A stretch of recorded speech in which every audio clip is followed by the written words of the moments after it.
அவர் ஜீவனோடு இருப்பதினாலே, அவர் ஜீவிக்கிறதினாலே உங்களுக்கும் எனக்கும் நித்திய ஜீவன் உண்டு.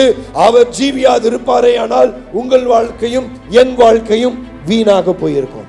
The power of resurrection is God with us. God is with us. Christians do not fight for victory.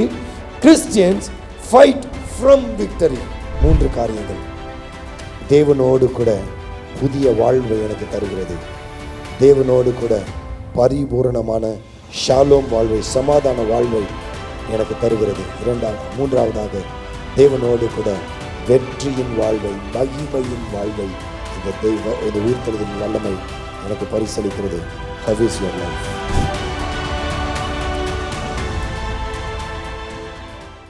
நம்ம எல்லாருக்குமே we hope for certain things. சில எதிர்பார்ப்புகள் நம்முடைய வாழ்க்கையில் இருந்திருக்கும் இல்லையா? கனவுகள்னு சொல்லலாம். சில நேரத்தில் நான் வாழ்க்கையில் இப்படி நடக்கணும், என் வாழ்க்கையில் இது சம்பவிக்கணும் அப்படின்னு சொல்லி பல கனவுகள், பல கற்பனைகள், பல எதிர்பார்ப்புகள் நம்ம எல்லாருடைய வாழ்க்கையிலும் எதிர்பார்ப்புகளோடு நம்ம வாழ்ந்திருப்போம் இல்லையா? சின்ன பிள்ளையிலேருந்தே நம்ம வளரும்போது எதிர்பார்ப்பு, ஒருவேளை குழந்தை பருவத்தில் பெரிய எதிர்பார்ப்புகள் இருக்காது, சின்ன சின்ன எதிர்பார்ப்புகள் இருக்கும். நம்ம வளர வளர நம்முடைய எதிர்பார்ப்புகளின் இன்டென்சிட்டியும் அதிகரிக்குது, தேவைகளும் அதிகரிக்குது. பெரிய காரியங்களை நம்ம எதிர்பார்க்கிறோம். அநேக காரியங்கள் நம்ம எதிர்பார்க்கிற, ஆசைப்படுகிற எல்லாமே நம்முடைய வாழ்க்கையில் கிடைச்சிதான்னு பார்த்தா இல்லை, எல்லாமே கிடைப்பது இல்லை.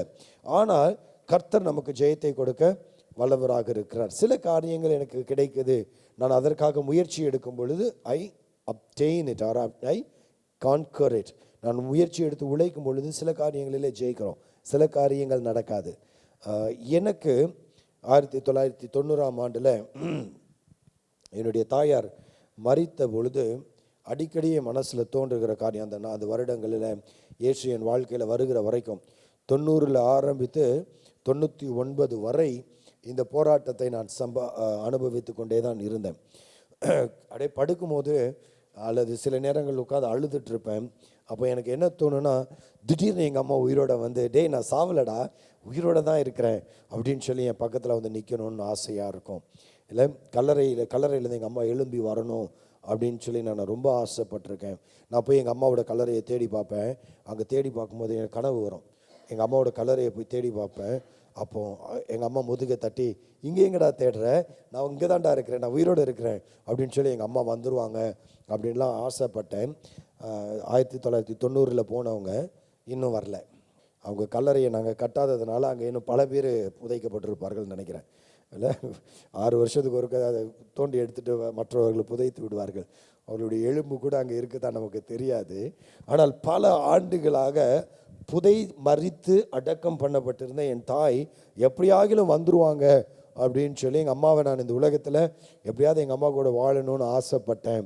இப்போ எங்கள் அம்மாவுக்கு சின்ன வயசில் எனக்கு ஒரு ஆசை. எங்கள் அம்மாட்ட சொல்லுவேன், உங்களை சைக்கிளில் உட்கார வச்சு நான் ஓட்டிகிட்டு போவேன். எவ்வளோ பெரிய ஆசை இல்லை? சைக்கிளில் உட்கார வச்சு ஓட்டிகிட்டு போவேன்னு. சைக்கிள் ரிக்ஷாவில் உட்கார வச்சு தள்ளிட்டு போனேன். சைக்கிளில் உட்கார வச்சு ஓட்டிகிட்டு போகிறதுக்கான ஸ்லாக்கியம் எனக்கு கிடைக்கல. ஆனால் எங்கள் அம்மாவை, லட்சுமி அம்மாவை பல இடங்களில் கூட்டு போயிருக்கிற வண்டியில் அம்மாவோட ஆவியோட கூட பேசணும் அப்படின்லாம் பல முறை பல முயற்சிகளை நான் எடுத்திருக்கிறேன். ஆனாலும் எங்கள் அம்மா வரவே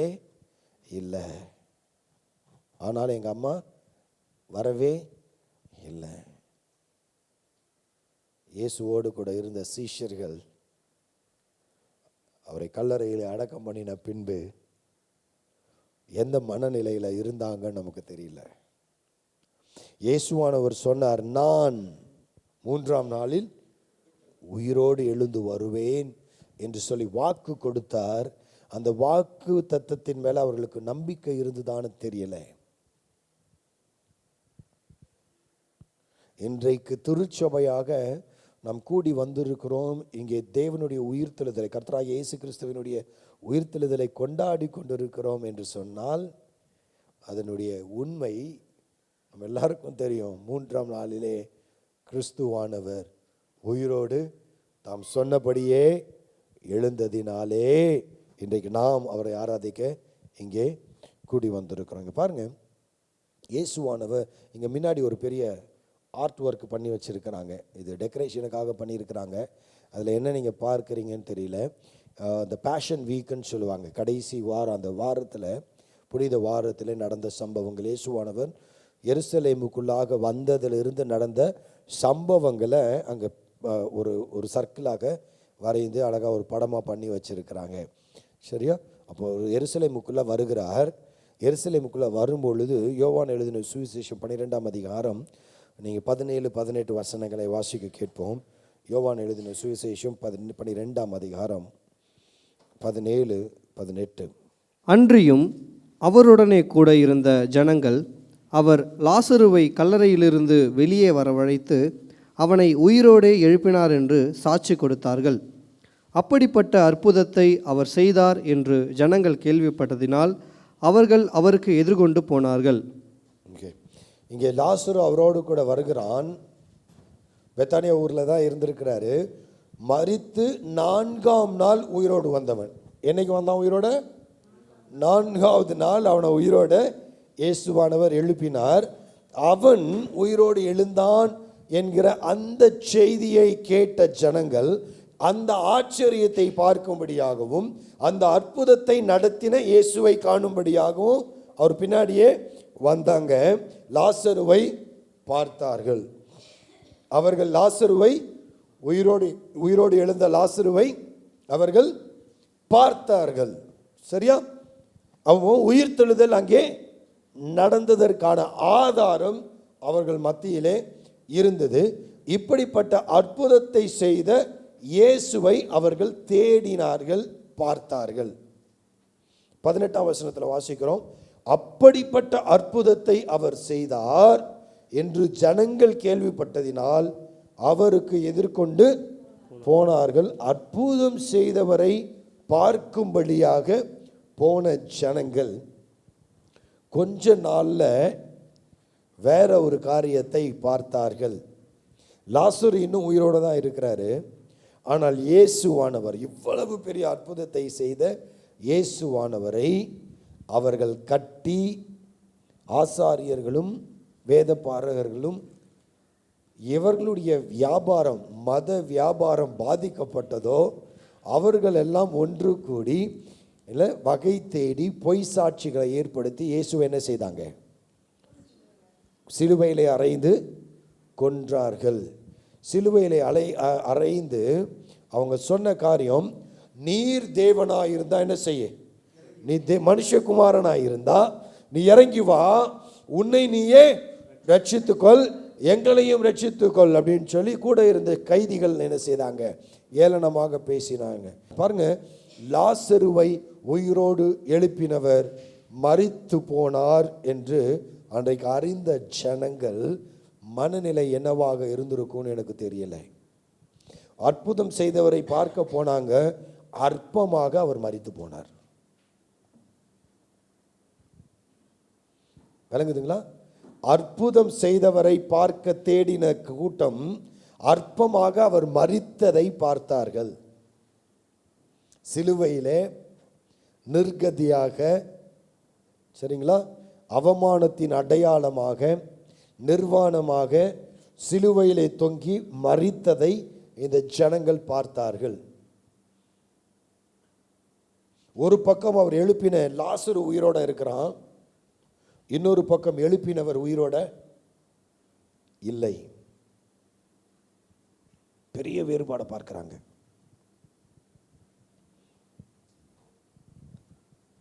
குழப்பத்தின் மத்தியிலே இந்த மக்கள் வாழ்ந்து கொண்டிருந்தார்கள். ஆனால் சீஷர்கள் ஒரு காரியத்தை மறந்தவர்களாக பதட்டத்தோடு கூட இருந்தார்கள். ஒன்று, இயேசுவானவர் அவர்களுக்கு பலமுறை சொல்லி இருக்கிறார், நான் சிலுவையில் அறையப்பட்டு மரிப்பேன், ஆனாலும் நான் உயிரோடு எழுந்திருப்பேன் என்று சொன்னார். அந்த வார்த்தையை அவர்கள் மறந்து போயிருந்தார்கள். யோவான் எழுதின சுவிசேஷம் 14ஆம் அதிகாரத்திற்கு திருப்பிக் கொள்வோம். இன்றைக்கு அங்கிருந்து அநேக காரியங்களை தியானிக்க இருக்கிறோம்.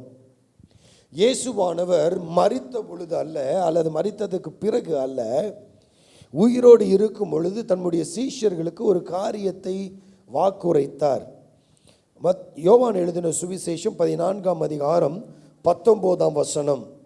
இன்னும் கொஞ்ச காலத்திலே உலகம் என்னை காணாது. இன்னும் கொஞ்ச காலத்திலே இந்த உலகம் என்னை காணாது. ஏனென்றால் நான் சிலுவையில் அறையப்பட போகிறேன்.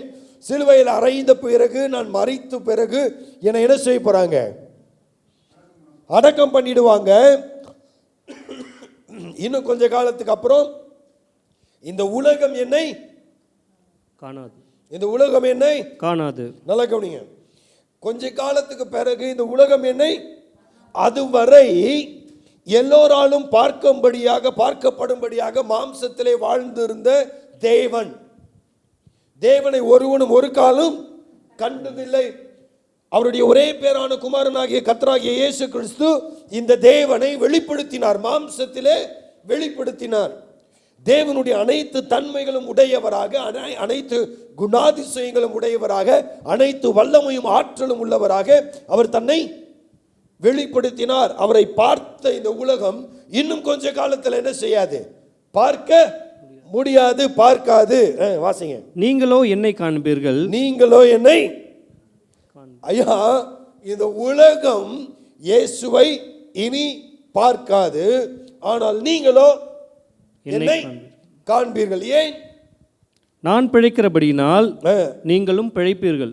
நான் பிழைக்கிறபடியினால் நீங்களும் பிழைப்பீர்கள். Because I live, you shall also live.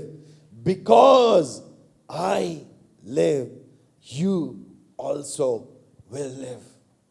இயேசுவானவர் வல்லமையான ஒரு வார்த்தையை சொன்னார். நான் பிழைக்கிறபடினாலே, நீங்க தமிழ்ல மொழிபெயர்த்து இருக்கிறார்கள், இப்படி சொல்லட்டுமா?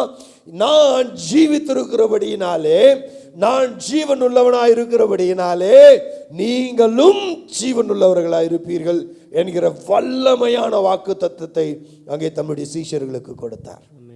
இந்த வாக்கு தத்தத்தின்படியே அவர் 3ஆம் நாளிலே உயிரோடு எழும்பினார். தீர்க்க தரிசனம் முழுவதுமாக நிறைவேறினதை கர்த்தராகிய இயேசு கிறிஸ்துவின் வாழ்க்கையிலே பார்க்க முடிகிறது. அருமையான தேவச்சனமே, இந்த நாளிலே நாம் கூடி இருக்கிறோம், தேவனை ஆராதிக்க வந்திருக்கிறோம். ஒரு சிலர் நம்பிக்கையோடு கூட வந்திருக்கிறோம், ஒரு சிலர் கட்டாயத்திற்காக ஒரு வேளை இங்கே வந்திருக்கலாம், இன்னும் ஒரு சிலர் என்ன நடக்குதுன்னு பார்க்கலாம், வேடிக்கை பார்க்கலாம்னு வந்திருக்கலாம். ஆனால் உங்கள் எல்லாருக்கும் ஆண்டவர் சொல்லுகிற ஒரு காரியம், because I live, you will also live, and if he does not live, you and me will not live. You and I will never live. அவர் ஜீவனோடு இருப்பதினாலே, அவர் ஜீவிக்கிறதினாலே உங்களுக்கும் எனக்கும் நித்திய ஜீவன் உண்டு. அவர் ஜீவியாது இருப்பாரே ஆனால் உங்கள் வாழ்க்கையும் என் வாழ்க்கையும் வீணாக போயிருக்கும். இயேசு உயிரோடு இருப்பதினாலே நிறைய அடையாளங்கள் உண்டு. ஒரே ஒரு அடையாளத்தை மாத்திரம் சொல்லுகிறேன். பேதுருவும் யோவானும் ஓடி போய் பார்க்கிறாங்க. மகதலேனா மரியாள் அங்கே தேடுகிறாள். அதன் பிறகு உயிர் தெழுந்தாருன்னு சொல்லிட்டு போய் சொன்ன உடனே பேதுருவும் யோவானும் கல்லறைக்கு ஓடி வர்றாங்க. ஓடி வந்து பார்க்கும் பொழுது அவர் தலையை சுற்றி வைத்திருந்த அந்த துணி கலட்டி என்ன செய்யப்பட்டிருந்தது? மடித்து வைக்கப்பட்டிருந்தது. எப்படி செய்தியை பரப்பினார்கள் இந்த யூத மத தலைவர்கள் எல்லாம் சேர்ந்து என்ன செய்தாங்க? அவருடைய சீஷர்கள், அவருடைய நண்பர்கள் வந்து அவருடைய சரீரத்தை திருடிட்டு போயிட்டாங்க அப்படின்னு சொல்லுங்க அப்படின்னு சொன்னாங்க. அப்படியாக தான் அந்த காலத்தில் செய்தி பரவியது. இயேசு உயிர் தெழுந்தார் என்பதற்கான அடையாளம் இருக்குதானா? நிறைய அடையாளங்கள் உண்டு, நிறைய சாட்சிகளும் உண்டு. நான் ஒரு சாட்சி, அந்த சாட்சிகளில் நானும் ஒருவன். ஓகே, இப்போ இயேசு உயிர் தெழுந்தார் எனக்கு எப்படிங்க தெரியும்? நான் இயேசுவை அனுபவித்திருக்கிறேன். ஆகினால இயேசு உயிர் தெழுந்தார் என்று எனக்கு தெரியும். கொஞ்சம் இந்த உலகத்துக்காக, ஆதாரத்தை தேடுகிற உலகத்துக்காக பார்க்கலாம். ஒருத்தரை கடத்திட்டு ஒரு ஒரு ஒரு ஒரு மரித்த சடலத்தை கடத்தி கொண்டு போகிறவங்க, அதுவும் ரோம வீரர்கள் அதை செயின் போட்டு கட்டி, சங்கிலியாலே கட்டி, பெரிய பூட்டு போட்டு, அதுக்கு முத்திரை போட்டு, அவ்வளோ போர் வீரர்கள், ரோம வீரர்கள் அங்கே நிறுந்து பாதுகாவல் கொடுத்துட்ருக்குறாங்க. இது எல்லாத்தையும் மீறி இவங்க உள்ளே வந்து திருடிட்டு, எதை பூட்டை உடைச்சி கல்லை புரட்டெல்லாம் அவ்வளோ ஈஸியான விஷயம் இல்லை. பெரிய பெரிய பாறை அது. அந்த கல்லை புரட்டி போட்டு உள்ளே போய் திருடும் போது எதை சடலத்தை திருடும் போது தலையில் இருக்கிற துணியை சுற்றி மடித்து பொறுமையாக, ஏன்னா கதை சொல்கிறதுக்கு ஒரு அளவு வேணாம். தூக்கிட்டு போகிறத அப்படியே தூக்கிட்டு போவாமா, அதுவும் போர் வீரர்களாக அடித்து போட்டு உள்ளே வந்தா அவனுக்கு எந்திரிச்சு வந்து மிதிச்சானுவனா என்ன ஆகுறது? திருடிட்டு போகிறவன் எப்படி சார் பொறுமையாக மடித்து வச்சுட்டு போக முடியும்? இல்லை, அவர் உயிர் தெழுந்தார். இயேசு உயிர் தெழுந்தார். அவசர அவசரமாலாம் ஓடலை. அவர் ஜீவனின் அதிபதி, அவர் ஜீவனை உடைய தேவன். 2 காரியத்தை நான் சொல்ல விரும்புகிறேன். சிலுவை இயேசுவின் உயிரை எடுக்கவில்லை. என்ன சார் சொல்றீங்க? சிலுவை இயேசுவின் உயிரை எடுக்கவில்லை. அவர் சிலுவையிலே தன்னுடைய ஜீவனை கொடுத்தார். The cross was incapable of killing God of life.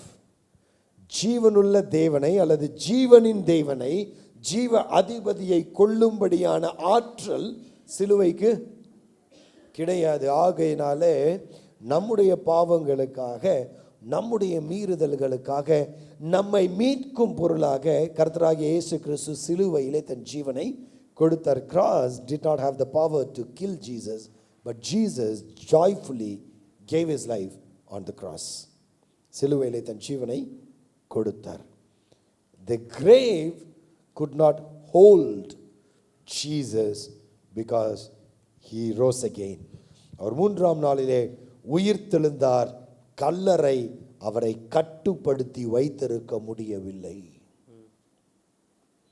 கல்லறை அவரை கட்டுப்படுத்தி வைத்திருக்க முடியவில்லை. இன்னைக்கும் தேடிட்டு இருக்கிறோம், இன்னைக்கும் தேடிட்டு இருக்கிறாங்க.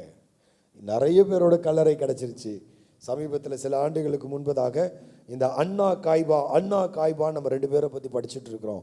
இந்த அண்ணாவோட கல்லறையும் காய்பாவோட கல்லறையும் கண்டுபிடிச்சாங்க. இயேசுவை சிலுவையில் அறையும்படியாக திட்டம் தீட்டி கொலை செய்தவர்களுடைய கல்லறைகள் எல்லாம் கண்டுபிடிக்கப்பட்டு விட்டது.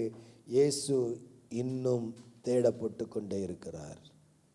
அவர் கல்லறையில் இல்லை, அவர் இங்கே இல்லை. அவர் சொன்னபடியே உயிர் தெழுந்தார். ஹல்லேலூயா, ஹல்லேலூயா. அவர் கல்லறையில் இல்லை, அவர் சொன்னபடியே உயிர் தெழுந்தார் என்கிற இந்த சத்திய வாக்கு, இந்த காலியாய் இருக்கிற கல்லறை இன்றைக்கு கிறிஸ்தவர்களின் விசுவாச சின்னமாக, நம்பிக்கையின் அடையாளமாக மாறி இருக்கிறது என்று சொன்னால் மிகையாக. அது கர்த்தர் உயிர் தெழுந்தார். ஹல்லேலூயா, உயிர் தெழுந்தார். உயிர் தெழுந்தவர் கிட்டத்தட்ட 40 நாட்களாக அநேகருக்கு காட்சி கொடுத்தார்.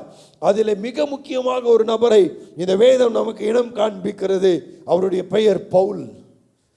சவுல் என்று எபிரேய வார்த்தையிலும் ரோம மொழியில பவுல் என்றும் சொல்லப்பட்ட இந்த மனிதன் இயேசுவானவருக்கு விரோதமாக, இயேசுவை தன் தெய்வ கடவுளாக உயிர்த்தெழுந்தவராக பிரகடனப்படுத்துகிறவர்களை கொலை செய்யும்படியாக தீவிரித்து மத வைராக்கியத்தோடு கூட அலைந்தவனை இயேசுவானவர் தேடி போய் சந்தித்தார்.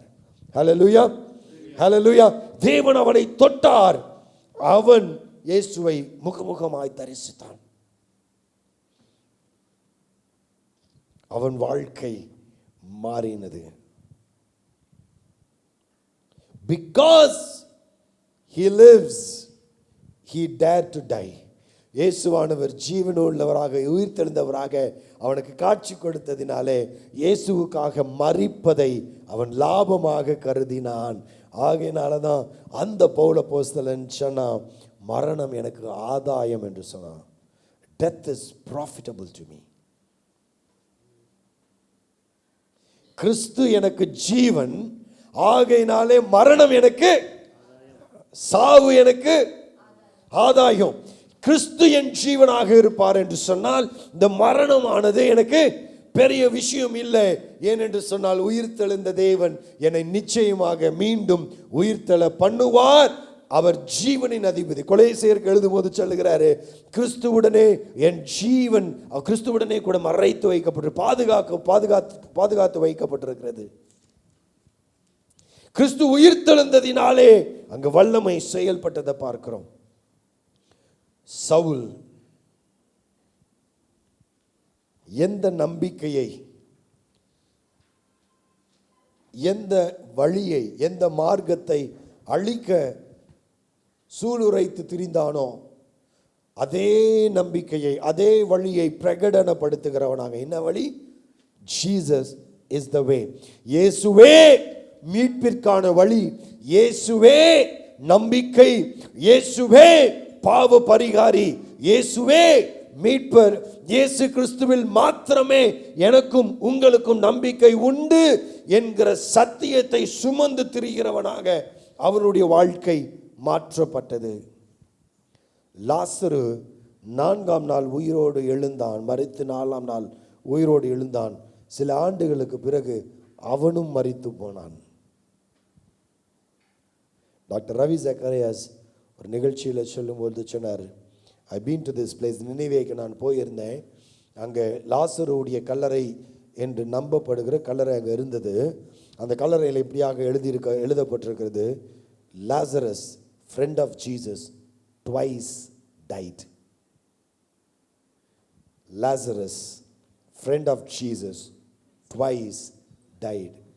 இயேசுவின் நண்பனான லாசரு 2 முறை மரித்தவன். முதலாம் முறை ஆண்டவர் அவனை எழுப்பினார், 2ஆம் முறை அவன் கிறிஸ்துவுக்காக வாழ்ந்து மரித்தான். அவனும் எழுப்பப்படுவான் ஒரு நாளில். லாசரு மரித்தான், பவுலடியார் மரித்தார். ஆனால் அவர்கள் நம்பிக்கையற்றவர்களாக மரிக்கல. அவர்கள் வாழ்க்கை கிறிஸ்துவிலே ஜீவன் உள்ள வாழ்க்கையாக வாழ்ந்து, நித்திய வெற்றியுள்ள வாழ்க்கை வாழ்ந்து அவர்கள் மரித்தார்கள். இன்றைக்கு இயேசு உயிர்த்தெழுந்தார், இயேசு உயிர்த்தெழுந்தார் என்று பிரகடனப்படுத்தி கொண்டிருக்கிறோமே. உங்களுடைய வாழ்க்கை, என்னுடைய வாழ்க்கையிலே இந்த உயிர்த்தெழுதலின் வல்லமை எப்படியாக கிரியை செய்கிறது? வேகமாக ஒரு சில காரியங்களை பார்க்க இருக்கிறோம். The promises of resurrection, உயிர்த்தெழுதலிலே நமக்கு கொடுக்கப்பட்டிருக்கிற வாக்கு தத்தமும் நம்பிக்கையும் என்னவென்பதை ஒரு சில காரியங்களை பார்த்து கடந்து போகலாம். யோவான் எழுதின சுவிசேஷம் 14ஆம் அதிகாரம் 18ஆம் வசனத்தை வாசிக்க கேட்போம். நான் உங்களை திக்கற்றவர்களாக விடேன், உங்களிடத்தில் வருவேன். Jesus said, நான் உங்களை திக்கற்றவர்களாக விடேன், உங்களை I will not leave you orphan. நான் உங்களை திக்கற்றவர்களாக விடேன், நான் உங்களிடத்தில் வருவேன். I'm going to be crucified. அவர் திரும்ப சொல்லிட்டு இருக்கிறாரு, நான் மரிக்க போகிறேன், ஆனா பயப்படாதீங்க, I'll come back. நான் மீண்டுமாக வருவேன், நான் உயிர்த்தெழுவேன், நான் வருவேன், நான் உங்களை கைவிடுவது இல்லை. The power of resurrection, the first promise of resurrection is we have a life with God. We just don't have a simple life. We do not have an ordinary life. We have an extraordinary life with God.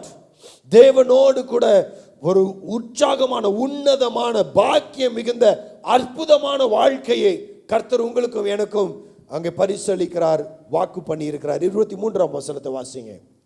இயேசு அவனுக்கு பிரதியுத்தரமாக, ஒருவன் என்னில் அன்பாயிருந்தால் அவன் என் வசனத்தை கைக்கொள்ளுவான், அவனில் என் பிதா அன்பாயிருப்பார், நாங்கள் அவனிடத்தில் வந்து அவனோட வாசம் பண்ணுவோம். நாங்கள் அவனிடத்தில் வந்து அவனோட என்ன செய்வோம்? வாசம் பண்ணுவோம். இயேசுவானவர் சொன்னார், I will not leave you. நான் உன்னை அனாதையாக கைவிடுவதில்லை, உன்னை விட்டு விடுவதில்லை. நாங்கள் உன்னிடத்தில் வருவோம். We will live with you. உன்னோடு கூட பிதாவும் குமாரனும் தூய ஆவியுமாகிய திரியேக தேவன் நம்மோடு கூட என்ன செய்வேன் சொல்லி இருக்கிறாருங்க, வாசம் பண்ணுவேன் என்று சொல்லி நாங்கள் பண்ணுவோம் என்று உறுதியான நம்பிக்கையை அங்கே தன்னுடைய சீஷனுக்கு அவர் சொல்லுகிறார். The power of resurrection is God with us. God is with us. You know the difficulty in this, இயேசு கிறிஸ்து உயிர்த்தெழவில்லை என்று சொன்னால், இயேசு கிறிஸ்து மரித்து உயிர்த்தெழவில்லை என்று சொன்னால் நாம் தேவனை கிட்டி சேர முடியாது. அன்றைக்கு ஆலயத்திலே 2ஆக பிரித்து பிரதான ஆசாரியன் மாத்திரமே போகக்கூடிய தேவ சமூகம், தேவ சந்நிதியாக மகா பரிசுத்த ஸ்தலம் பிரிக்கப்பட்டு ஒரு மிகப்பெரிய திரை சீலை, கனமான சக்தி வாய்ந்த ரொம்ப விலையேற பெற்ற நூலினாலே பிணையப்பட்ட மகா பெரிய திரை சீலை தேவனுடைய சந்நிதியில் இருந்து மனிதனை பிரித்து வைத்தது. மனிதன் பாவத்தினாலே தேவனை கிட்டி சேர முடியாதவனாக இருந்தான். தேவன் அனுக்கிரகத்தினாலே யாராகிலும் ஒருவனை எப்பொழுதாவது அவரை கிட்டி சேரும்படியாக அனுமதிப்பது உண்டு. அங்கே தேவ பிரசன்னத்தில் போவதற்கு மனிதனுக்கு வாய்ப்பு இல்லாமல் இருந்தது. மனிதனிடத்திலிருந்து பிரிக்கப்பட்டு தேவனிடத்திலிருந்து பிரிக்கப்பட்டு மனிதன் தூரமாய் போனான், விலகி போயிருந்தோம், தேவன் அற்றவர்களாய் இருந்தோம், தூரமாய் இருந்தோம், துரோகிகளாய் இருந்தோம், அருவருப்பாய் இருந்தோம், விலக்கப்பட்டு இருந்தோம். ஆனால் கர்த்தராகிய இயேசு கிறிஸ்து இந்த உலகத்திலே வந்ததினாலே நம்முடைய வாழ்க்கையை மாற்றினார். எபிரேயர் 10ஆம் அதிகாரத்திற்கு திருப்பிக் கொள்வோம். எபிரேயர் புஸ்தகம், எபிரேயர் நிருபம் 10ஆம் அதிகாரம், எபிரேயர் நிருபம் 10ஆம் அதிகாரம் 19ஆம் வசனத்திலிருந்து நாம் வாசிப்போம். ஆகையால் சகோதரரே நாம் பரிசுத்த ஸ்தலத்தில் பிரவேசிப்பதற்கு, நீங்க பரிசுத்த ஸ்தலத்தில் யாருமே பிரவேசிக்க முடியாது.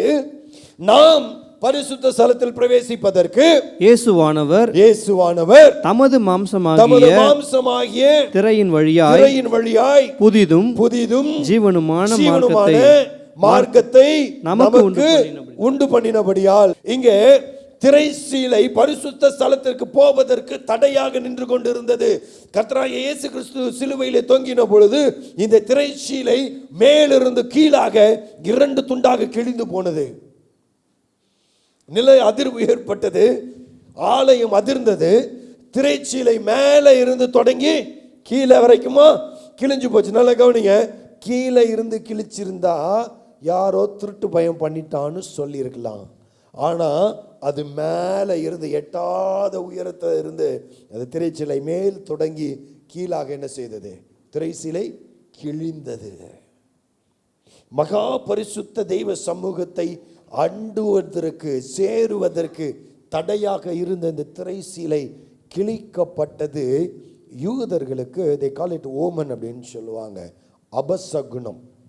என்னதுங்க? அபசகுனம். ஏன் அபசகுனம்? ஏன்னா இந்த ஆலயத்துக்கு ஏதோ தீங்கு நடக்க போகுது, நம்முடைய நம்பிக்கையின் அடையாளமாகிய இந்த ஆலயத்திற்கு, தேவாலயத்துக்கு ஏதோ தீங்கு நடக்க போகிறது என்று சொல்லி அவர்கள் பயந்தார்கள். அவர்களுக்கு கிழிக்கப்பட்ட திரைச்சீலை அபசகுனம். எனக்கு உங்களுக்கு விசுவாசிக்கிறவர்களுக்கு அதுதான் நம்பிக்கை, ஆசீர்வாதம். ஹல்லேலூயா. அவர்கள் அபசகுனமாக கருதினது போலவே அந்த தேவாலயம் இடிக்கப்பட்டது. 76 அந்த தேவாலயம் இடிக்கப்பட்டு தீக்கு இரையாக்கப்பட்டது. இன்று வரையிலே அங்கு தேவாலயம் இல்லை. தேவாலயத்தில் இடிக்கப்பட்ட இடிபாடுகள் இருக்கிறது. ஒரே ஒரு பக்க சுவர் இருக்கிறது. அங்கதான் போய் யூதர்கள் இன்றைக்கும் புலம்பிக் கொண்டிருக்கிறார்கள். அவர்கள் அழுது கொண்டே இருக்கிறார்கள். மேசியாவுக்காக இன்றைக்கும் ஏங்கி தவித்து கொண்டு இருக்கிறார்கள். ஏனென்று சொன்னால் உயிர்த்தெழுந்த தெய்வனை அவர்கள் நம்பாததினாலே இன்றைக்கும் செவுத்தில் போய் முட்டி கொண்டு இருக்க வேண்டிய அவசியம் ஏற்பட்டது. தெய்வ பிரசன்னத்திற்கு போக முடியலை. விடப்பட்டிருக்கிற ஒரே ஒரு சுவற்றில் போய் முட்டி கொண்டு அழுதி கொண்டிருக்கிறார்கள் அருமையானவர்களே. ஆனால் இங்கே நம்ம வாசிக்கிறோம் எபிரேயர் 10ஆம் அதிகாரம் 19ஆம் வசனத்தில், ஆகையால் சகோதரரே நாம் யாரு? துரோகிகள், பாவிகள், அக்கிரமக்காரர், மீறுதலினாலே செத்தவர்களாக இருந்தவர்கள். நம்மை அவருடைய இரத்தத்தினாலே கழுவி தூய்மையாக்கி பரிசுத்தமுள்ளவர்களாக ஆக்கி பாவ மன்னிப்பு நிச்சயத்தை கொடுத்து பரிசுத்த ஆவியானவரை நமக்கு கொடுத்து அவர் என்ன செய்திருக்கிறார்?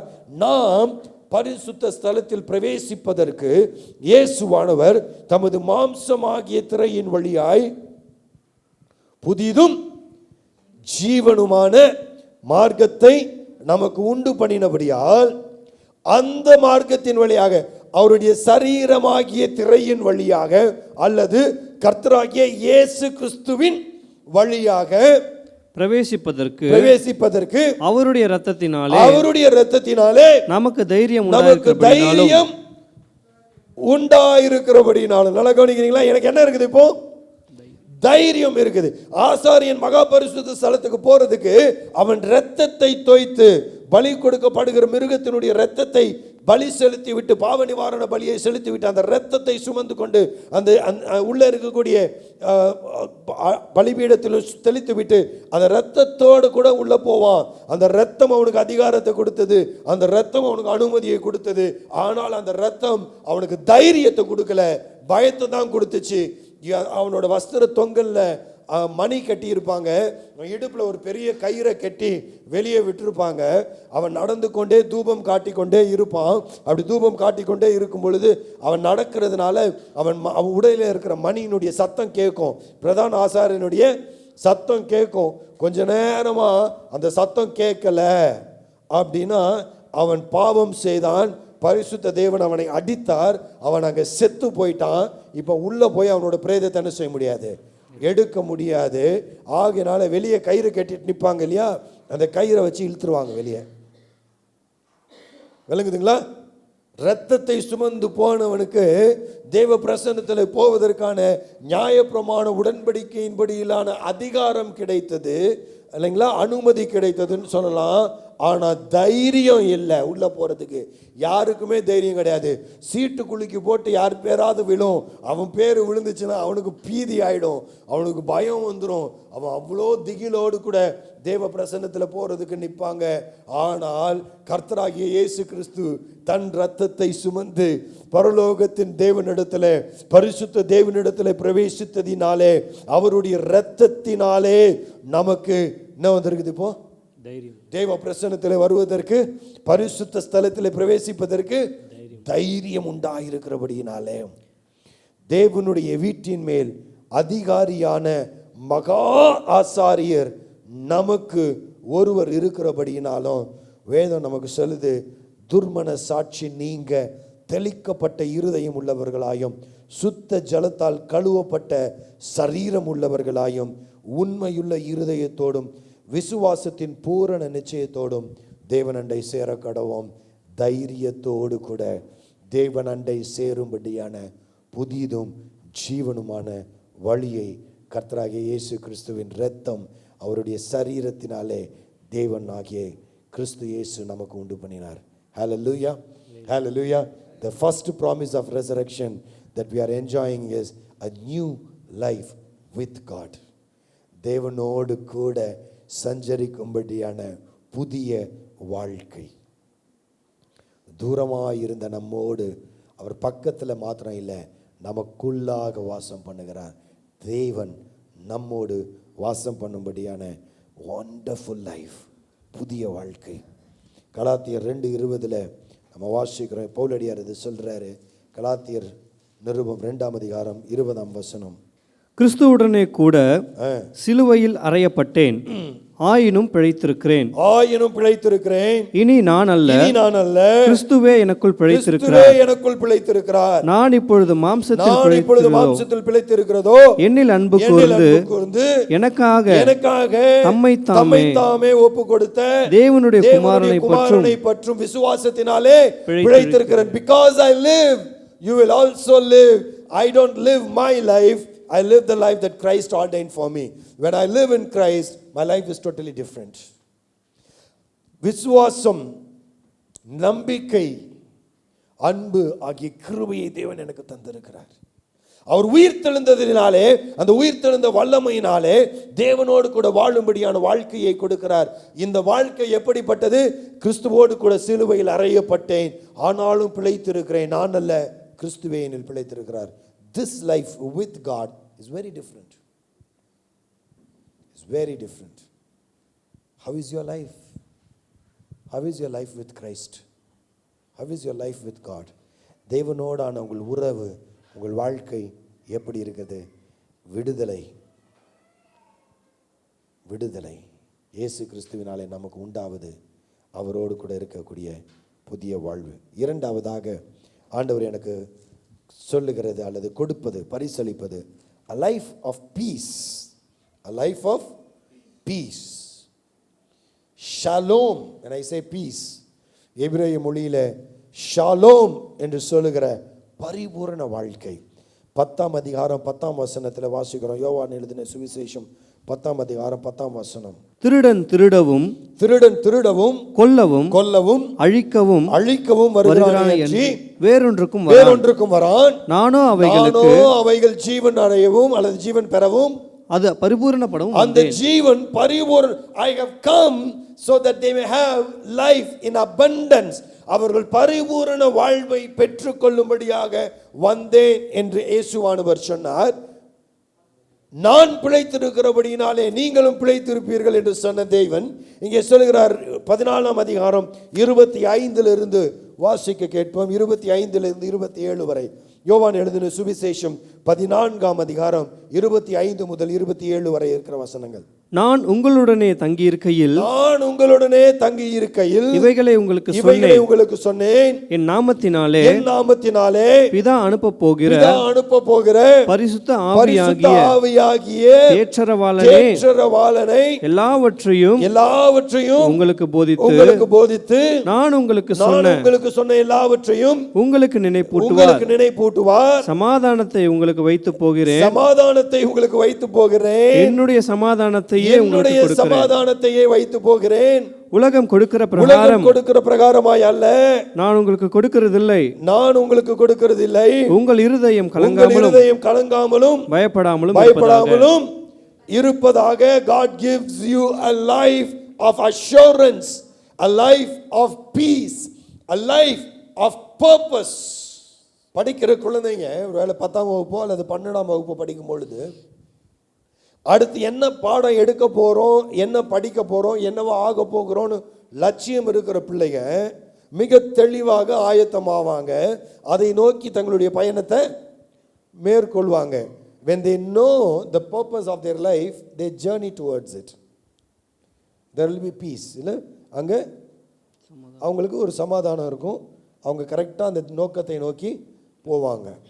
என்ன பண்ணுறதுனே தெரில, மார்க் வர்றதை வச்சு பார்த்துக்கலாம் அப்படின்னு இருக்கிறவங்க என்ன பண்ணுறதுனே தெரியாமல் குழம்பி போய் தான் திரிவாங்க. சரியா? ஒரு நோக்கத்தோடு வாழுகிறவர்கள் தெளிவாக வாழ்வாங்க.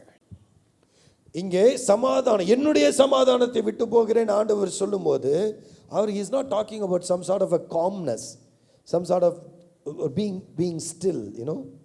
அப்படியே ஒரு அமைதி, அப்படியே ஆண்டவர் அப்படியே அமைதியாக இருப்பார்.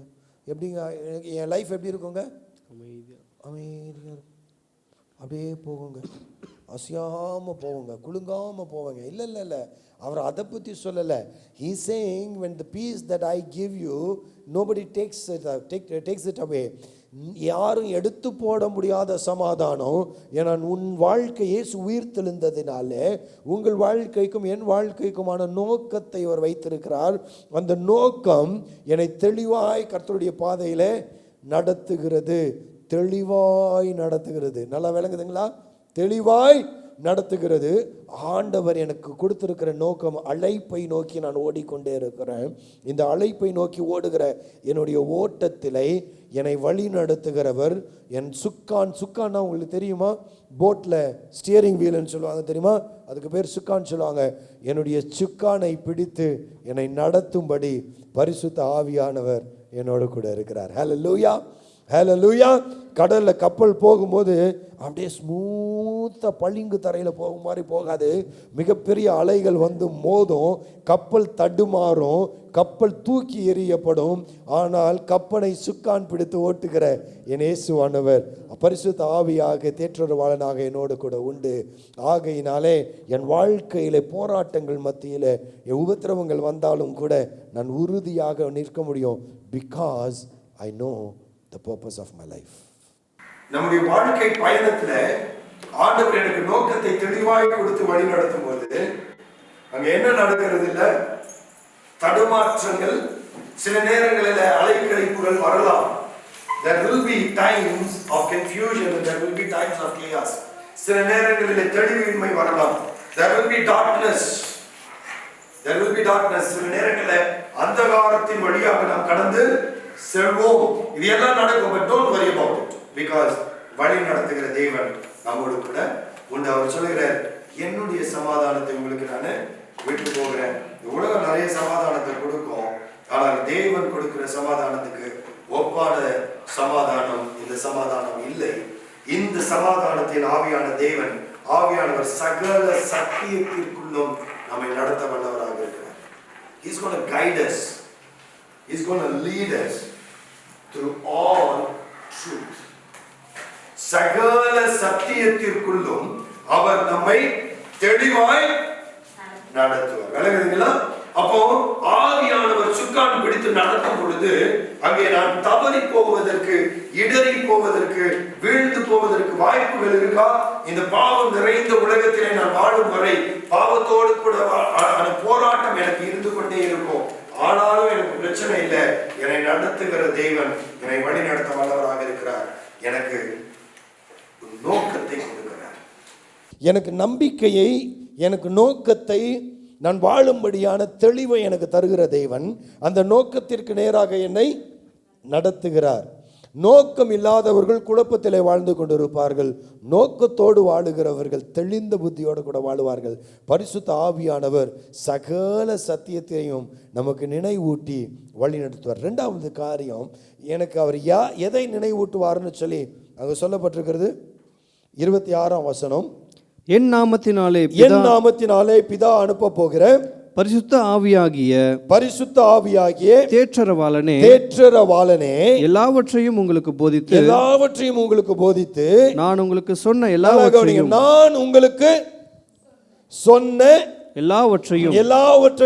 உங்களுக்கு நினைப்பூட்டுவார். The Spirit of God will direct us according to the truth that was laid by Jesus Christ. கிறிஸ்து இயேசுவானவர் நமக்கு கொடுத்த சத்தியத்தின் பாதையிலே நம்மை நடத்துவார். அவருடைய சத்திய வார்த்தைகள் மாத்திரம் அல்ல, அவருடைய வாழ்க்கையும் நமக்கு பாடமாக மாதிரியாக இருக்கிறது. இயேசுவானவர் எனக்கு மாதிரியாக இருந்தபடியினாலே நான் அவரை போல வாழ முடியும் என்கிற சமாதானத்தை தருகிறார். ஜான் பன்னியன் அவர்கள் எழுதின பில்கிரிம்ஸ் ப்ராக்ரஸ் என்கிற அந்த புஸ்தகத்தில், மோட்ச பிரயாணம் என்கிற புஸ்தகம் நீங்கள் தமிழில் வாசிக்க கூட, ஆனால் இங்கிலீஷில் கிடைக்கிது. ஒவ்வொரு கிறிஸ்தவனும் கண்டிப்பாக வாசித்திருக்க வேண்டிய ஒரு புஸ்தகம் பில்கிரிம்ஸ் ப்ராக்ரஸ். கட்டாயமாக இதை நாங்கள் வாசிச்சிருக்க வேண்டும். ஒரு வேளை என்னாலெல்லாம் வாசிக்க முடியாதுங்க அப்படின்னு சொன்னால், மோட்ச பிரயாணம்னு படம் இருக்குது, கொஞ்சம் ஸ்லோவாக போகும். பட் பாருங்கள், தயவு செஞ்சு பிள்ளைங்களுக்கு கார்ட்டூனாகவே இருக்குது, அது தயவு செஞ்சு வாட்ச் பண்ணுங்கள். அதெல்லாம் பாருங்கள் நோக்கத்தோடு. அங்கே அதில் இருக்குது பில்கிரிம்ஸ் ப்ராக்ரஸ். ஒரு வேளை நீங்கள் பார்க்க ஆசைப்பட்டீங்கன்னா ரைட் நோ மீடியாவில் இருக்குது, யூடியூப்பில் இருக்குதான்னு எனக்கு தெரியல. பட் விஷன் வீடியோஸ்ன்னு சொல்லி ஒரு வெப்சைட் இருக்குது. அந்த வெப்சைட்டில் அது உங்களுக்கு கிடைக்கும், நீங்கள் அங்கே போய் பார்க்கலாம். பில்கிரிம்ஸ் ப்ராக்ரஸ் பார்க்கணும். அங்கே கிறிஸ்தியான் என்று சொல்லி ஒரு நபர், அவன் நடந்து போகிறான். அவன் சிலுவையை நோக்கின ஒரு பெரிய பாரத்தை சுமந்து கொண்டு போகிறான். சிலுவை கல்வாரியில் போய் நின்ன உடனே அந்த பாரம் அவனை விட்டு கலண்டு ஓடி போகிறது. அதன் பிறகு அவன் விசுவாச பயணத்தை மேற்கொள்கிறான். நல்லா பார்த்தீங்கன்னா அந்த விசுவாச பயணத்தில் அவனுக்கு நிறைய இடறல்களும் நிறைய சோதனைகளும் வரும். ஆனால் தொடர்ந்து ஆவியாகிய தேவன் அவனோடு கூட இருந்து அவனை வழி நடத்துகிறதை நாம் பார்க்க முடியும். உங்கள் வாழ்க்கையிலும் என் வாழ்க்கையிலும் உயிர்த்தெழுதலின் நிச்சயம், உயிர்த்தெழுதலின் நம்பிக்கை, ஆண்டவர் உயிர்த்தெழுந்து கொடுக்கிற வெற்றியின் வல்லமை வாழ்க்கை என்னவென்று சொன்னால், நான் உன்னோடே கூட இருக்கிறபடினாலே உன்னை வழி நடத்துவேன். I will guide your path. நான் உன்னை வழி நடத்துவேன், உன் பாதைகளை சீரமைப்பேன். உன்னை எதற்காக பிடித்தேனோ அந்த நோக்கத்தை நிறைவேற்றும்படி நான் உன்னை வழி நடத்துவேன். வேத சத்தியம் தெளிவாய் சொல்கிறது, உங்களை அழைத்தவர் உண்மையுள்ளவர், அவர் அப்படியே செய்வார். God has called you, He will lead you. Do not worry. பயப்பட வேண்டாம், கலங்க வேண்டாம். தேவ சமாதானம் உங்களோடு இருக்கும். பரிபூரண வாழ்வு உங்களுடையதாக இருக்கும். மூன்றாவதாக, a life of victory or a life of glory. நான் கொஞ்சம் மாற்றி சொல்கிறேன். a life of glorious victory. மகிமையான வெற்றியின் வாழ்க்கை, மகிமையான வெற்றியின் வாழ்க்கையை கர்த்தர் எனக்கு பரிசளிக்கிறார். 14ஆம் அதிகாரம், யோவான் எழுதின சுவிசேஷம் 14ஆம் அதிகாரம் 29-30 வசனங்களை வாசிங்க. இது நடக்கும்போது நீங்கள் விசுவாசிக்கும்படியாக நடப்பதற்கு முன்னமே இதை உங்களுக்கு சொன்னேன். இனி நான் உங்களுடனே அதிகமாய் பேசுவதில்லை. இனி நான் உங்களுடனே அதிகமாய் பேசுவதில்லை. இந்த உலகத்தின் அதிபதி வருகிறான். இந்த உலகத்தின் அதிபதி வருகிறான். அவனுக்கு என்னிடத்தில் ஒன்றுமில்லை. அவனுக்கு என்னிடத்தில் ஒன்றும் இல்லை. மீனிங் இங்கே தமிழில் வாசிக்கும் பொழுது அவன் வந்து பார்ப்பான் என்கிட்ட ஏதாவது கிடைக்குமான்னு. அவனுக்கு என்கிட்ட ஒன்றுமே கிடைக்காது அப்படின்ற மாதிரி இருக்குது. But that's not the point. The point is he has no hold on me. இந்த உலகத்தின் அதிபதிக்கு என் மேல் எந்த அதிகாரமும் இல்லை. அவன் நசுக்கப்படுவான் கல்வாரி சிலுவையில். இயேசுவானவர் கல்வாரி சிலுவையில் இந்த வலு சர்ப்பத்தின் தலையை நசுக்கினதினாலே, இந்த பிசாசின் தலையை நசுக்கினதினாலே அவர் வெற்றி சிறந்தவராக இருக்கிறார். நல்லா பாருங்க அன்பானவர்களே, இவன் சொல்லப்பட்டிருக்கிறது இந்த உலகத்தின் அதிபதி, ஆங்கிலத்தில் the prince of this world அப்படின்னு சொல்லப்பட்டிருக்குது. இந்த உலகம் மாயையிலே பொய்யிலே வாழ்ந்து கொண்டு இருக்குது. ஏன் தெரியுங்களா? he is a liar. அவன் பொய்யனும் பொய்யுக்கு பிதாவுமாயிருக்கிறான். he is a deceiver. அவன் எத்தன் ஏமாற்றுக்காரன், அவன் ஏமாற்றுகிறவனாக இருக்கிறான். அவன் he is a rebel. அவன் எதிர்த்து நிற்கிறவனாக இருக்கிறான். இந்த உலகத்தின் அனைத்து காரியங்களையும் நீங்கள் உத்து பார்ப்பீங்களே, ஆனால் இந்த உலகம் நமக்கு காண்பிக்கிற ஒரு காரியம் என்ன? இந்த உலகம் பொய்யினாலே நிறைந்திருக்கிறது. இந்த உலகம், நல்லா கவனிக்கிறீங்களா? பொய்யினாலே நிறைந்திருக்கிறது. இந்த உலகம் எத்தனத்தாலே நிறைந்திருக்கிறது? ஏமாற்றுதலினாலே நிறைந்திருக்கிறது, ஏமாற்றிக் கொண்டே இருக்கிறது. இந்த உலகம் என்னை மாயைக்குள்ளாக நடத்துகிறது. இந்த உலகத்தின் அதிபதி அவன் மாயையை உண்டு பண்ணி என்னை ஏமாற்றுகிற எத்தனாக இருக்கிறான். அவன் பொய்யனும் பொய்க்கு பிதாவுமாக இருக்கிறான். அவன் எதிர்மறையாக செயல்படுகிறவனாக இருக்கிறான், எதிர்த்து நிற்கிறான். சத்தியத்திற்கும் சத்திய தேவனுக்கும் எதிர்த்து செயல்படுகிறான். இந்த உலகத்தின் அதிபதி இயேசுவின் இடத்துல வரும் பொழுது அவனிடத்துல ஒண்ணுமே பண்ண முடியல, தோற்று போனவன் அவன். அருமையானவர்களே, he has no hold in Christ. He did not have any hold in Christ. கிறிஸ்துவிலே எந்த அதிகாரமும் அவனுக்கு இல்லை. அவன் வருகிறான், வரட்டும், அவனை சிலுவையிலே நான் தோற்கடிப்பேன் என்று சொல்லி கல்வாரி சிலுவையிலே வெற்றி சிறந்த நாயகனாக கர்த்தராகிய இயேசு கிறிஸ்து அவனை நசுக்கி விடுதலையை உங்களுக்கும் எனக்கும் தந்திருக்கிறார். Because of the power of resurrection. இயேசுவானவர் சிலுவையிலே மரித்து உயிர் தெழுந்ததினாலே, த பவர் ஆஃப் ரெசரக்ஷன், உயிர் தெழுதலின் வல்லமை எனக்கு கொடுக்கிற அதிகாரம் என்ன தெரியுமா? The sin has no hold on me.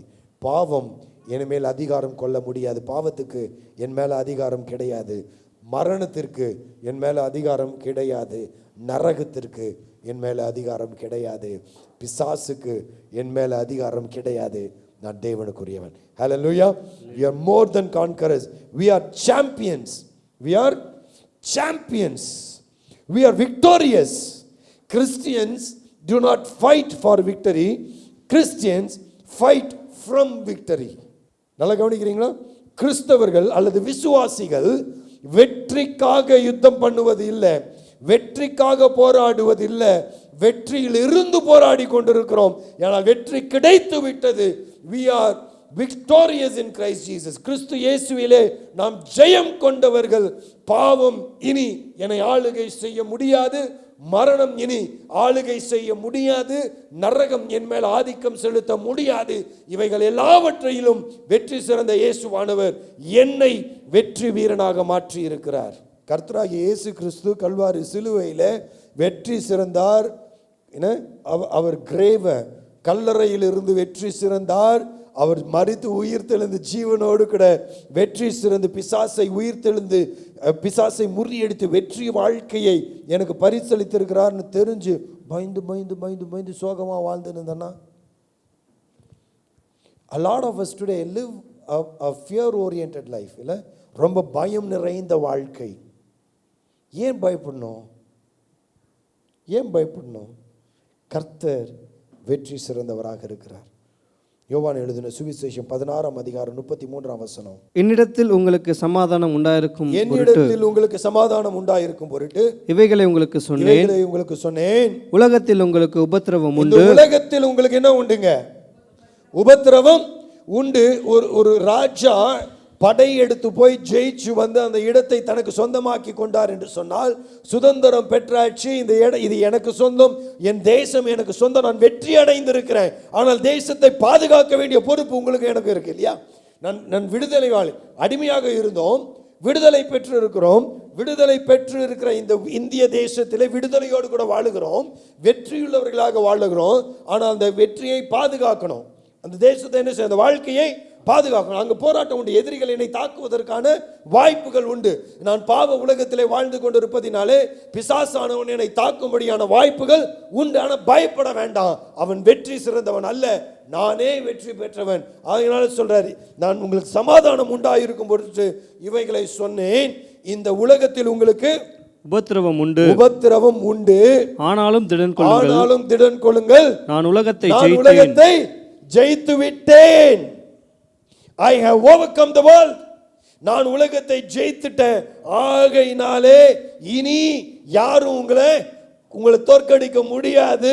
நான் உங்களோடு கூட இருக்கிறேன், ஜெய வீரனாக உங்களோடு. இதோ உலகத்தின் முடிவு பரியந்தம் சதா நாட்களிலும் இந்த ஜெய வீரனாகிய கிறிஸ்து நம்மோடு கூட உண்டு. ஹல்லேலூயா, ஹல்லேலூயா. ஜெய வாழ்வை அவர் நமக்கு தருகிறார். ரோமருக்கு எழுதின நிருபம் 8ஆம் அதிகாரம் 28லிருந்து 37 வரை இருக்கிற வசனங்களை எங்கள் வீட்டில் போய் வாசிச்சுக்கோங்க, நேரம் இல்லை, நான் முடிக்கிறேன். 38ஆம் வசனத்தில் பவுலடியார் எப்படியாக சொல்லுகிறார், கர்த்தர் நீதிமான ஆக்கினவனை யார் குற்றப்படுத்த முடியும்? Who can accuse whom Jesus had made righteous? நான் சம்பாதிக்கலை இந்த நீதியை, நல்லா விளங்கி கொள்ளணும். இந்த பரிசுத்தத்தை, இந்த நீதியை நான் சம்பாதிக்கலை, it was given to me. இறையியலாளர்கள் அதை சொல்லுவாங்க, the imputed righteousness சொல்லுவாங்க. எனக்கு கொடுக்கப்பட்ட நீதிமான் என்கிற அங்கீகாரம். நான் நீதிமான் ஆகல, நீதிமான் ஆக்கப்பட்டேன். கிறிஸ்து என் மேல் கிருபையாய் இருந்தபடினாலே, அவருடைய அன்பினாலே என்னை நீதிமான் ஆக்கிட்டாரு. இனி எதையுமே என்னை மேற்கொள்ளாது. அது ஒரு பெரிய லிஸ்ட்டை கொடுக்குறாரு பவுலடியார். நிர்வாணமோ, நாசமோசமோ, வருத்தமோ, வியாகுலமோ, உபத்திரவமோ, பட்டயமோ எதுவும் கிறிஸ்துவின் அன்பை விட்டு என்னை பிரிக்காது. ஏனென்று சொன்னால், என்னில் அன்பு கூறுகிறவராலே நான் முற்றிலும் ஜெயம் கொள்ளுகிறவர்களாக இருக்கிறோம். ஹல்லேலூயா, நாம் முற்றிலும் ஜெயம் கொள்ளுகிறவர்களாக இருக்கிறோம். இந்த பவுலடியாருடைய கிரேட் கமிஷன் சொல்லக்கூடிய அந்த கடைசி காலத்தில் அவர் சொன்ன ஒரு காரியம், 2 தீமோத்தேயுவின் புஸ்தகம் 2 தீமோத்தேயு 4ஆம் அதிகாரம், நம்ம வாசிக்கலாம். 2 தீமோத்தேயு 4ஆம் அதிகாரம் 7-8 வசனங்களை வாசிங்களேன். நல்ல போராட்டத்தை போராடினேன், நல்ல போராட்டத்தை போராடினேன், ஓட்டத்தை முடித்தேன், விசுவாசத்தை காத்துக்கொண்டேன். இது முதல் நீதியின் கிரீடம் எனக்காக வைக்கப்பட்டிருக்கிறது. நீதியுள்ள நியாயாதிபதியாகிய கர்த்தர் அந்நாளிலே அதை எனக்கு தந்தருளுவார். எனக்கு மாத்திரமல்ல, கவனிங்க, நல்ல போராட்டத்தை போராடினேன், ஓட்டத்தை முடித்தேன், நான் வெற்றி பெற்று விட்டேன், என் ஓட்டத்திலே நான் ஜெயம் பெற்று விட்டேன். ஆகையினாலே எனக்கு நீதியின் கிரீடம் வைக்கப்பட்டிருக்கிறது. நீதியுள்ள நியாயாதிபதியாக கர்த்தர் வெளிப்படுகிற நாளிலே எனக்கு அந்த கிரீடத்தை தருவார் என்கிற நம்பிக்கை பவுலடியாருக்கு இருந்தது. ஏனால் உயிர்த்தெழுந்த வெற்றி சிறந்த இயேசுவினுடைய தாசனாக அவர் வாழ்ந்தபடினாலே, இந்த உயிர்த்தெழுந்த வல்லமையிலே அவர் வாழ்ந்தபடினாலே வெற்றி வீரனாக வாழ்ந்தார். சரிங்களா, வெற்றி வீரனாக இந்த உலகத்தில் வாழ்ந்து இந்த கிரீடம் எனக்கு நிச்சயிக்கப்பட்டிருக்கிறது. நான் நல்ல போராட்டத்தை போராடி வெற்றி பெற்றிருக்கிறேன். அந்த கிரீடம் எனக்கு மாத்திரமல்ல, அவர் பிரசன்னமாகுதலை விரும்பும் யாவருக்கும். அவர் மீண்டும் வரப்போகிறார், ராஜாவாக வரப்போகிறார், நியாயாதிபதியாக வரப்போகிறார். அந்த நியாயாதிபதியுடைய வருகையை விரும்புகிற அத்தனை பேருக்கும் இந்த கிரீடம் உண்டு. ஹல்லேலூயா. எத்தனை பேர் விசுவாசிக்கிறீங்க? எனக்கு ஜீவ கிரீடத்தை ஆண்டவர் பரிசு கொடுத்திருக்கிறார். நான் அவர் வருகிற நாளிலே அவரை முகமுகமாய் தரிசிக்கும் பொழுது அந்த ஜீவ கிரீடத்தை பெற்றுக்கொள்வேன். எத்தனை பேருக்கு நம்பிக்கை இருக்குது? எத்தனை பேருக்கு நம்பிக்கை இருக்கு? நீ நிறைய நம்பிக்கை இல்லாத இருந்தோன்னா இன்றைய நாள் ஆண்டவர் உங்களை அழைக்கிறார், என்னிடத்துல வா, இந்த வெற்றியின் வாழ்க்கையை உனக்கு நான் பரிசளிப்பேன். The power of resurrection, வாக்குத்தத்த, promise of resurrection. உயிர்த்தெழுதலின் வல்லமையும் வாக்குத்தத்தமும் 3 காரியங்கள். தேவனோடு கூட புதிய வாழ்வை எனக்கு தருகிறது. தேவனோடு கூட பரிபூரணமான ஷாலோம் வாழ்வை, சமாதான வாழ்வை எனக்கு தருகிறது.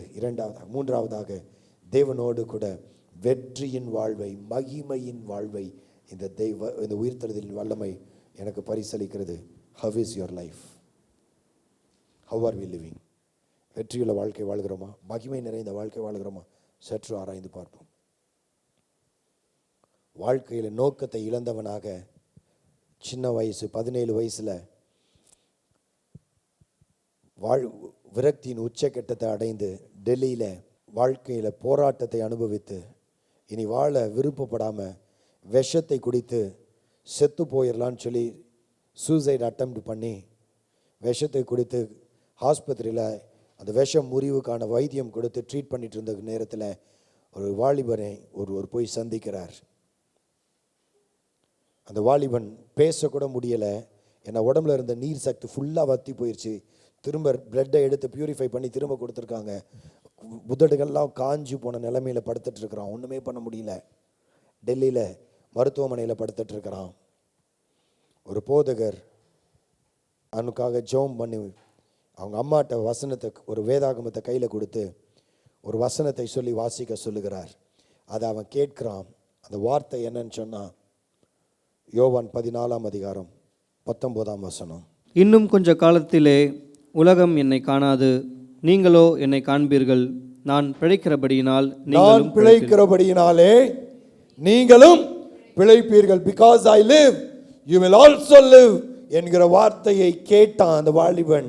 தன் காதில் அந்த வார்த்தை கேட்டது. Because I live, அவர் வாழ்வதனாலே, அவர் ஜீவன் உள்ளவராக இருப்பதனாலே எனக்கும் ஜீவன் உண்டு என்ற வார்த்தையை அன்றைக்கு கேட்டு அன்றைக்கு கர்த்தராகிய இயேசு கிறிஸ்துவுக்கு தன் வாழ்க்கையை ஒப்பு கொடுத்த அந்த வாலிபன் கனடாவுக்கு போய் படிச்சு, அமெரிக்காவில் போய் படிச்சு, உலகத்திலேயே தலை சிறந்த அப்பாலஜிஸ்டாக மாறி போன டாக்டர் ரவி ஜக்கரியாஸ் உலகம் முழுவதுமாக பல மேடைகளில், பல அரங்கங்களில், பல யூனிவர்சிட்டியில் இயேசுவுக்கு விரோதமாக, சுவிசேஷத்துக்கு விரோதமாக தொடுக்கப்படுகிற அனைத்து வித விவாதங்களுக்கும் எதிர்வினைகளுக்கும் பதில் கொடுத்து மிகப்பெரிய சகாப்தத்தை ஏற்படுத்தினவர் டாக்டர் ரவி ஜக்கரியாஸ்.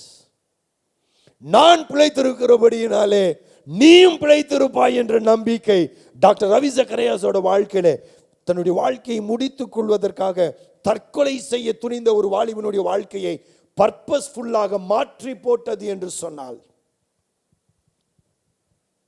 நோக்கமுடையதாக மாற்றி உலகம் முழுவதிலும் பயணித்து உலகம் முழுவதிலும் பல மூலை முடுக்குகளிலே இயேசுவே தேவன் என்பதை வெளிப்படுத்தும்படியான வல்லமையுள்ள பிரசங்கியாக அவரை எடுத்து பயன்படுத்தினது என்று சொன்னால், இந்த வல்லமை உங்களையும் என்னையும் மாற்றி வல்லமையாக பயன்படுத்த முடியும். Because he lives, we will also live.